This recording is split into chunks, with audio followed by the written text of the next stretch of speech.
HD ಕೋಟೆ ಪಟ್ಟಣದ ಆಡಳಿತ ಸೌಧದ ಗಾಂಧಿ ಭವನದಲ್ಲಿ ರಾಷ್ಟ್ರೀಯ ಹಬ್ಬಗಳ ಆಚರಣಾ ಸಮಿತಿ ವತಿಯಿಂದ ಬ್ರಹ್ಮಶ್ರೀ ನಾರಾಯಣಗುರು ಜಯಂತಿ ಆಚರಿಸಲಾಯಿತು.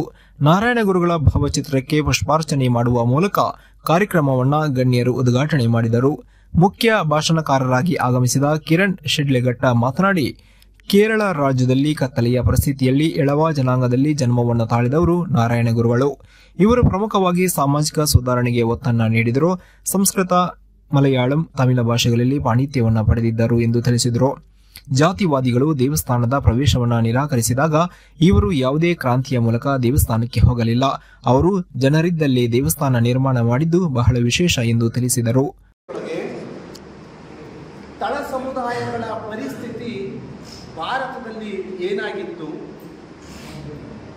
ಕರ್ನಾಟಕದಲ್ಲಾದಂತಹ ವಚನ ಕ್ರಾಂತಿ ಆಂದೋಲನ, ಬಸವಾದಿ ಪ್ರಮಥರ ಆಂದೋಲನದ ಸಂದರ್ಭದಲ್ಲಿ ಕರ್ನಾಟಕದ ಪರಿಸ್ಥಿತಿ ಯಾವ ಮಟ್ಟದಲ್ಲಿತ್ತು, ಅದರ 12ನೇ ಶತಮಾನದ 2ರಷ್ಟು ಅಥವಾ 3ರಷ್ಟು ಶೋಚನೀಯವಾಗಿತ್ತು.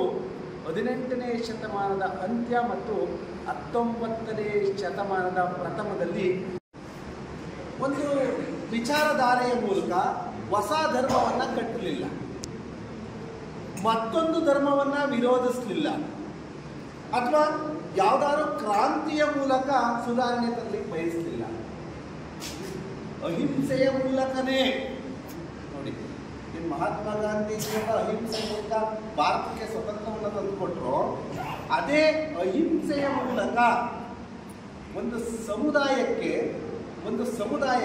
ಅಥವಾ ಒಂದು ಸಮುದಾಯ ಅಂತ ಹೇಳಿದ್ರೆ ಎಲ್ಲೋ ಒಂದು ಕಡೆ ಇಂಥ ಮಹಾನ್ ಗುರುಗಳಿಗೆ ಅವಮಾನ ಮಾಡಿದಂಗಾಗುತ್ತೆ. ಇಡೀ ವ್ಯವಸ್ಥೆಗೆ ಬೆಳಕನ್ನು.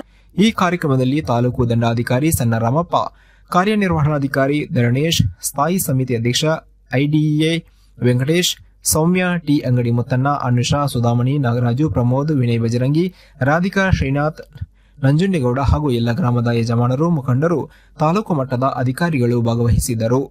ವರದಿ ಮಲಾರ ಮಹದೇವಸ್ವಾಮಿ.